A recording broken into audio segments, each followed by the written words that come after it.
Hello दोस्तों, जियो गुरुजी classes में आपका स्वागत है। मैं रोहित शर्मा, सब्जेक्ट अपना ज्योग्राफी। देखिए, आज टॉपिक अपने पास में है मानव बस्ती का दूसरा प्रकार, नगरीय बस्ती।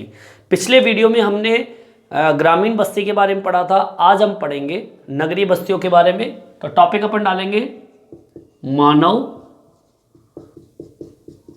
बस्तियों के प्रकार का टॉपिक है, जिसमें आज हम पढ़ेंगे नगरीय बस्तियां। ठीक है, पहला टॉपिक हमने पढ़ लिया था ग्रामीण बस्ती के बारे में, जिसको हमने कंप्लीट कर लिया है। आज हम पढ़ेंगे दूसरे नंबर का टॉपिक है नगरीय बस्तियां। सबसे पहले हम देखेंगे कि नगरीय बस्तियां होती क्या है, इसकी क्या डेफिनेशन है, क्या परिभाषा इसकी बनती है। देखिए नगरीय बस्तियां जो होती है वे बस्तियां जहां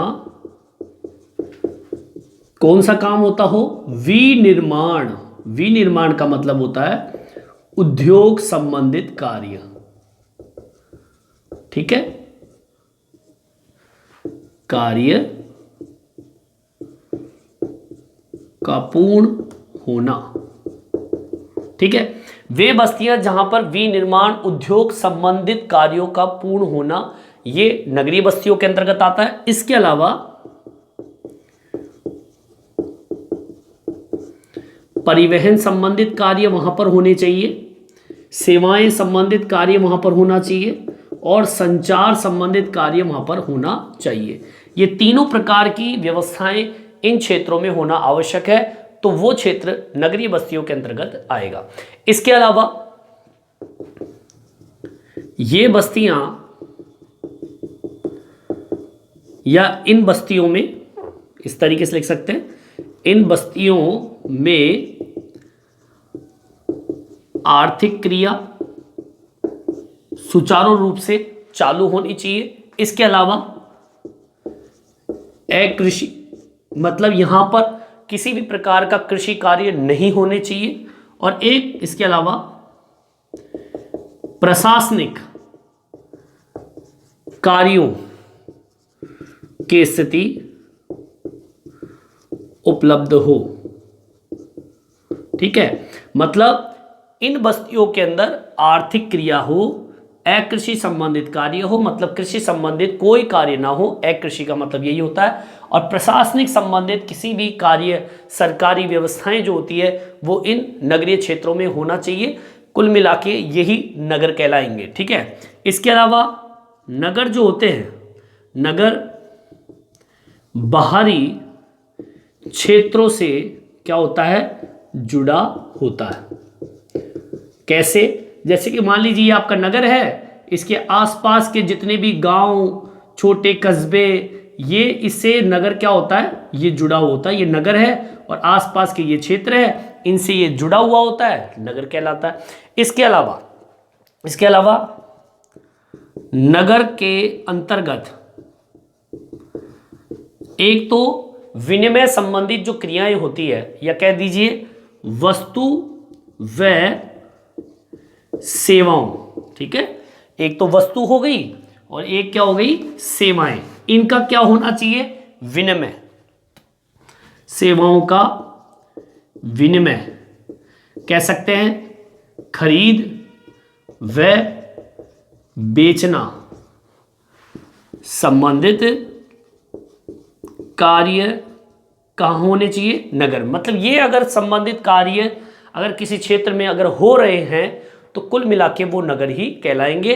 नगर जो होते हैं वो गांव से, चाहे वो प्रत्यक्ष हो चाहे अप्रत्यक्ष हो, दोनों तरीके से आपस में जुड़े हुए होते हैं नगर। कहां पर, गांव से। नगर गांव से प्रत्यक्ष और अप्रत्यक्ष, इसको भी डाल देता हूं मैं। नगर गांव से प्रत्यक्ष व अप्रत्यक्ष रूप से क्या होते हैं, जुड़े होते हैं। तो भैया ये तो मैंने आपको नगर की परिभाषा बताई है कि नगर एक्चुअली होता क्या है। अच्छा, इसके अंदर मैं एक चीज और डाल सकता हूं कि ये जो चीज है, ये आपका परिवहन, सेवा, संचार, हम इसमें ये भी डाल सकते हैं कि नगर जो होते हैं वो द्वितीय व तृतीय क्रियाओं से जुड़े होते हैं।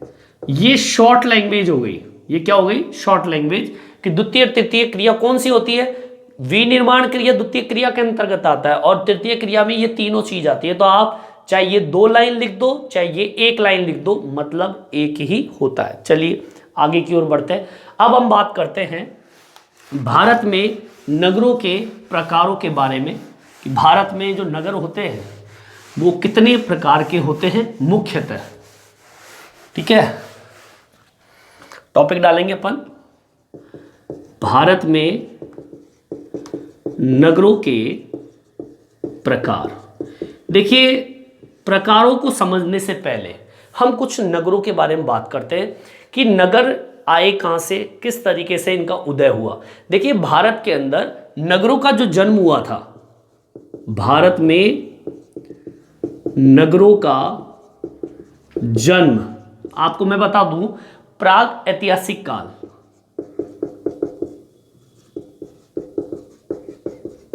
प्राग ऐतिहासिक काल में हुआ। मतलब आपके जो नगरों का जन्म हुआ था वो प्राग ऐतिहासिक काल में इन नगरों का जन्म हुआ था। और दूसरा, जब आपके सिंधु घाटी सभ्यता का जब उदय हुआ था, ठीक है, कौन सी सभ्यता? जब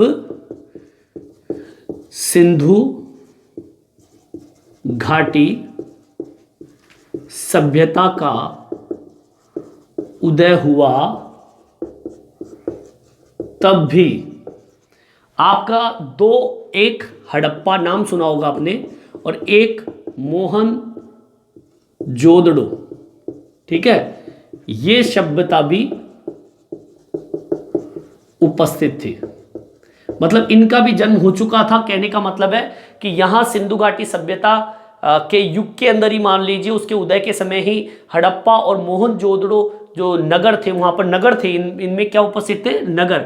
ये नगर इस सभ्यता के समय मौजूद थे। ठीक है, जो हमें ये बताता है, ये साक्षी है। ये क्या है? साक्षी है कि नगर उस जमाने में भी मौजूद हुआ करते थे। ठीक है, हम ऐसे लिख सकते हैं, इस सभ्यता के बाद पता चला कि नगरों का जन्म पुराने समय से ही था। ये कोई जरूरी नहीं है कि आज के समय से जन्म हुआ नगरों का, नहीं। पुराने जमाने जब सिंधु घाटी सभ्यता, मोहनजोदड़ो, हड़प्पा सभ्यता मौजूद थी, तब से नगरों का जन्म होता आया है। ठीक है, जब हमारे भारत देश के अंदर सन, अगर मैं 1800 शताब्दी की या 18वीं शताब्दी की बात करूं मैं, जब आपके यूरोपियन जब आए थे हमारे कंट्री के अंदर, तब भारत में नगरों का जो विकास था, विकास में उतार और चढ़ाव मौजूद था। ठीक है, मतलब भारत के अंदर 18वीं शताब्दी के अंदर जब यूरोपियन लोग भारत के अंदर आए थे, उस जमाने के अंदर भी हमारे भारत के अंदर नगरों का विकास था, उसके अंदर ऊपर नीचे स्थिति चलती रहती थी। तो ये आपके कुछ मैंने बताया कि नगरों का जन्म जो हुआ प्रागैतिहासिक काल में हुआ, सिंधु घाटी सभ्यता और जो आपकी सभ्यता का जब जन्म हुआ था या उपस्थित थी उस जमाने में, तब हड़प्पा और मोहनजोदड़ो सभ्यता भी उपस्थित थी। इस सभ्यता के बाद में यह पता चला कि नगरों का जन्म पुराने समय से था। ये आज के समय से नहीं है कि आज की सरकारें नगरों का निर्माण कर रही। पहले के ज़माने में जब खुदाई चलती थी तो नगर निकलते थे। आज भी कई जगह खुदाई चलती है तो नगरों का अवशेष आज भी मिलते हैं। ठीक है, तो ये इस तरीके से नगरों के बारे में मैंने आपको बताया। चलिए आगे की ओर बढ़ते हैं। अब हम प्रकार की बात कर लेते हैं कि भारत के अंदर जो नगर है वो कुल मिला के 3 भागों में बांटा गया। नगरों को कितने भागों में बांटा है? 3। एक तो होता है प्राचीन नगर, दूसरा है मध्यकाल नगर और तीसरा है आधुनिक काल नगर। ठीक है, ये 3 काल के नगर यहां मौजूद थे भारत के अंदर। हम बात करते हैं सबसे पहले प्राचीन नगर की। प्राचीन नगर का मतलब क्या होता है? पुराने नगर, बहुत ही पुराने नगर। अब कितने पुराने नगर? ठीक है, देखिए, पहला, भारत में 2000 वर्ष पुराने नगरों को प्राचीन नगर की श्रेणी में रखा गया। मतलब वो नगर जो कि 2000 साल पुराने हो। और दूसरी बात, ये ऐसे नगर है जो ऐतिहासिक पृष्ठभूमि को क्या कर दे? प्रदर्शित करे। मतलब उनकी विशेषता क्या है कि वो इतिहास से जुड़ी हुई जो भूमि है उसको प्रदर्शित करे। अब ऐसी भूमि तो कम से कम 2000 वर्ष पुरानी होनी चाहिए, या बहुत कह सकते हैं कि बहुत ही प्राचीन पुराना नगर हम इसके अंतर्गत कह सकते हैं। अब इनकी क्या विशेषता और है? ये नगर जो होते हैं ये प्रसिद्ध क्यों हुए? ये नगर इसलिए प्रसिद्ध हुए क्योंकि ये नगर धार्मिक व सांस्कृतिक, ठीक है, एक तो आपका धार्मिक और एक है सांस्कृतिक, इनके केंद्रों के रूप में, के केंद्रों के रूप में क्या हुए थे? विकसित हुए थे। ठीक है, मतलब इनका जन्म और इनका विकास ही धार्मिक स्तर पर और सांस्कृतिक स्तर के केंद्र के रूप में, मतलब ये जन्मे ही धार्मिक और सांस्कृतिक रूप में इनका जन्म हुआ था। और ये 2000 वर्ष पुराने ये नगर है। उदाहरण के तौर पर वाराणसी नगर इसका प्रमुख उदाहरण है। ये उदाहरण मैंने दे दिया। वाराणसी नगर ये एक प्राचीन नगर की श्रेणी के अंतर्गत आता है। इसके अलावा भी मैं बता दूं आपको, प्रयाग का नाम सुना होगा, जिसको हम इलाहाबाद के नाम से जानते हैं, आज प्रयागराज के नाम से हम इसको जानते हैं। इसके अलावा आपने सुना होगा पाटलिपुत्र, जिसे हम पटना के नाम से जानते हैं। इसके अलावा आपका जो मदुरई ये भी आपका प्राचीन नगर की श्रेणी में आता है, जो कि 2000 वर्ष पुराने नगरों की श्रेणी के अंतर्गत उपस्थित है। चलिए आगे की ओर बढ़ते हैं। अब बात करते हैं मध्यकाल नगर, जिसे हम मध्यकालीन नगर के नाम से भी जानते हैं। देखिए, दूसरा नंबर आता है मध्यकालीन नगर, मतलब बीच के नगर। ठीक है ना, तो पुराने, नए नए, बीच वाले। देखिए, वर्तमान में लगभग 100 नगरों को, ठीक है, हमारे भारत के अंदर वर्तमान में भारत में 100 नगरों को इस श्रेणी में रखा गया। जो कौन सी श्रेणी है? मध्यकाल की श्रेणी में रखा गया। मध्यकाल कह सकते हैं कि ये जो 100 नगर है वो मध्य काल से क्या है? जुड़े हुए हैं, ऐसे कह दीजिए। ठीक है, ठीक है। अब आगे बढ़ते हैं। इन नगरों का जो विकास हुआ किन्होंने किया? इन नगरों का विकास किया था रजवाड़ों ने, रजवाड़ों। ठीक है, रजवाड़े जो राजा महाराजा हुआ करते थे उन्होंने, या फिर राज्य के मुख्यालय के रूप में ये नगर क्या हुए? विकसित हुए। ठीक है, मतलब रजवाड़ों ने इसका विकास किया, या फिर हम कह सकते हैं राज्य का जो मुख्यालय होता है उस मुख्यालय के रूप में इन नगरों का क्या हुआ? विकास हुआ। और मैं बता दूं, ये नगर, अब आपके समझ में आ जाएगा, ये नगर किला नगर है। अब देखिए, जितने भी किले होते हैं, जैसे कि हवा महल है, जयगढ़ है, ऐसे कई महल आपने देखे होंगे गढ़ों के रूप में। तो ये किले नगर जो होते हैं, ये नगर कौन से होते हैं? किले नगर, जिनका निर्माण प्राचीन नगर, ये नगर किला नगर है, जिनका निर्माण किस आधार पे किया? प्राचीन नगरों के जो खंडर थे उन खंडरों पे हुआ है।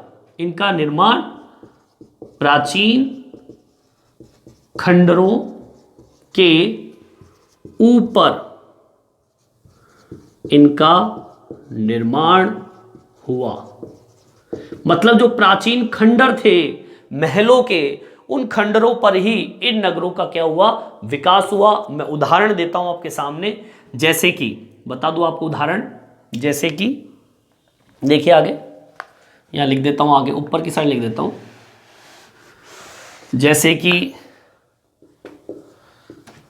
नई दिल्ली, ये मध्यकालीन की श्रेणी के अंतर्गत आते हैं। ठीक है, नई दिल्ली हम नहीं कह सकते तो दिल्ली बोल दीजिए। इसके अलावा नई दिल्ली नहीं कहेंगे, पुरानी दिल्ली कहेंगे, हैदराबाद, ये आपके मध्यकाल की श्रेणी के अंतर्गत आते हैं। और ऐसे किले कहाँ मिलेंगे आपको, जयपुर में चले जाइए, मिलेंगे आपको जयपुर के अंदर ऐसे किले। लखनऊ चले जाइए, आगरा चले जाइए, वहां पर आपको ऐसे मध्यकाल वाले महल आपको देखने को मिलेंगे। दिल्ली का नाम इसलिए लिया, दिल्ली की अपन देखा होगा कुतुब मीनार, है ना, बड़े बड़े इंडिया गेट टाइप के जो बने हुए हैं, ये सब क्या है, ये मध्यकाल के अवशेष है। इसके अलावा आप नागपुर चले जाइए, वहां पर भी आपके मध्यकालीन नगर आपको मिल जाएंगे, जिनका निर्माण रजवाड़ों के माध्यम से या राज्य के मुख्यालय के रूप में नगरों का विकास हुआ। और इन्हीं नगरों को हम किला नगर के नाम से जानते हैं। सारे किले देख लीजिए यहीं पर मौजूद है। ठीक है, चलिए आगे की ओर बढ़ते हैं। अब बात करते हैं आधुनिक नगर की। ठीक है, देखिए तीसरे नंबर पे आता है आधुनिक नगर। अब आधुनिक नगर तो मतलब आज के जमाने के हिसाब से, अब इनका विकास किसने किया, देखिए इन नगरों का विकास किसने किया था पता है आपको, अंग्रेजों ने व यूरोपियन ने किया। ठीक है, अब कैसे किया आपको बता दूं कि जब ये इंडिया के अंदर आए थे तो ये तटीय क्षेत्रों से आए थे, मतलब समुद्र का जो तटवर्तीय क्षेत्र था, ये इन तटवर्तीय क्षेत्रों से इंडिया में एंट्री की थी इन लोगों ने। तो जितने भी आपके तटवर्तीय क्षेत्र हैं, इन तटवर्तीय क्षेत्रों पर जितने भी छोटे बड़े शहर थे, इन शहरों को नगर केंद्र के रूप में इन लोगों ने बदल दिया। ठीक है, आगे बात समझ, तो लिखेंगे अपन क्या, ये लोग भारत की तटवर्तीय क्षेत्रों से प्रवेश कर तटवर्तीय क्षेत्रों पर उपस्थित शहरों को बड़े नगरों के रूप में क्या किया, विकसित किया। ठीक है, जहां से इन्होंने एंट्री मारी वहीं पर इन लोगों ने नगरों का विकास किया। ऐसे नगर कौन कौन से हैं, जैसे कि आपने नाम सुना होगा सूरत, ठीक है, जैसे कि आपने नाम सुना होगा दमन, जैसे कि गोवा, नाम सुना है आप लोगों ने। इसके अलावा पौंडीचेरी, ये ऐसे नगर है जो कि आपके तटवर्तीय क्षेत्रों पे है और अंग्रेजों के माध्यम से इनका निर्माण हुआ। अंग्रेजों ने बाद में, जैसे कि नाम सुना होगा आपने मुंबई, इनका भी विकास किया। और आपको बता दूं चेन्नई है, कोलकाता है, चेन्नई है, कोलकाता है, ठीक है। और बताऊं आपको मैं, ये जितने भी आपके तटवर्तीय क्षेत्र, ये सारे के सारे कौन से क्षेत्र है, तटवर्तीय क्षेत्र है। अंग्रेज एंट्री करते, इन पे अपना अधिकार करते और इन्हीं का सबसे ज्यादा विकास होता है। ठीक है, आधुनिक नगर के अंतर्गत ही अंग्रेजों ने क्या किया, अंग्रेजों ने जो रजवाड़े थे, रजवाड़ों को अपने नियंत्रण में लिया। ठीक है, और नियंत्रण में लेकर जो भारत में कई ऐसे नगर थे, ठीक है, भारत में नगरों को प्रशासनिक नगर के रूप में विकसित किया। ठीक है, इसके अलावा विश्राम स्थल नगर के रूप में विकसित किया, मतलब आरामदायक ऐसे क्षेत्र बनाए गए उन नगरों के आधार पर, जैसे हम घूमने जाते हैं उन आधार पर विश्राम स्थल हो, उसके रूप में विकसित किया अंग्रेजों ने। प्रशासनिक नगर के रूप में नगरों को विकसित किया। इसके अलावा हम कह सकते हैं पर्वतीय नगरों को विकसित किया। ठीक है, ये अंग्रेजों ने किया, जो कि आपके आधुनिक नगर के अंतर्गत आते हैं। 1900 जब 50 आया, सॉरी 1850 के बाद में, ठीक है, 1850 के बाद के अंदर आपके आधुनिक उद्योगों पर आधारित नगरों का क्या हुआ, जन्म हुआ। ठीक है, आधुनिक नगर जो थे वो, आधुनिक नगर जो थे वो उद्योग जो होते हैं, ठीक है, किस आधार पर, उद्योगों के आधार पर नगरों का जन्म दिया। उदाहरण मैं बता दूं आपको, ऐसा उदाहरण जो कि आधुनिक नगर जो कि उद्योग के रूप में विकसित हुए, जमशेदपुर ये नगर जो है वो इन्हीं उद्योगों के रूप में विकसित हुआ था। इसके अलावा स्वतंत्रता प्राप्ति के बाद में कई नगर, प्रशासनिक नगर, ठीक है, स्वतंत्रता प्राप्ति के बाद, स्वतंत्रता प्राप्ति के बाद प्रशासनिक नगर। अब नगर ऐसे कौन से, जैसे कि प्रशासनिक नगर में चंडीगढ़ है, भुवनेश्वर है, गांधीनगर है, दिसपुर है। ठीक है, ये कौन से प्रशासनिक नगर के रूप में विकसित हुए थे, और ये स्वतंत्रता प्राप्ति के बाद में इनका निर्माण हुआ था। कौन कौन से, एक तो चंडीगढ़ लिखेंगे अपन, दिसपुर लिखेंगे, ठीक है, और बता दूं आपको भुवनेश्वर और गांधीनगर।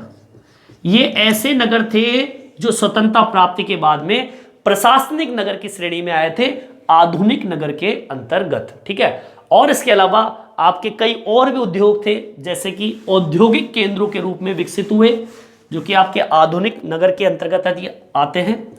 औद्योगिक केंद्रों के रूप में नगरों का विकास। देखिए, ऐसे कौन से नगर थे जो औद्योगिक केंद्रों के रूप में विकसित हुए थे, जैसे कि दुर्गापुर है, भिलाई, ठीक है, और बता दूं आपको सिदरिंग है, बैरोनी है, बैरोनी, और इसके अलावा क्या बताया मैंने आपको, सिंदरी। ये ऐसे नगर थे जो कि औद्योगिक केंद्र के रूप में, आधुनिक नगर के रूप में ये विकसित हुए थे। तो इस प्रकार से ये आपका आधुनिक नगर होता है। इस वीडियो में इतना ही। ये वीडियो आपको कैसा लगा मेरे कमेंट्स बॉक्स में डाल के बताएं, और हाँ, इस चैनल को सब्सक्राइब करें जिससे मैं नए नए वीडियो आप तक पहुंचा सकूं। इस वीडियो में इतना ही।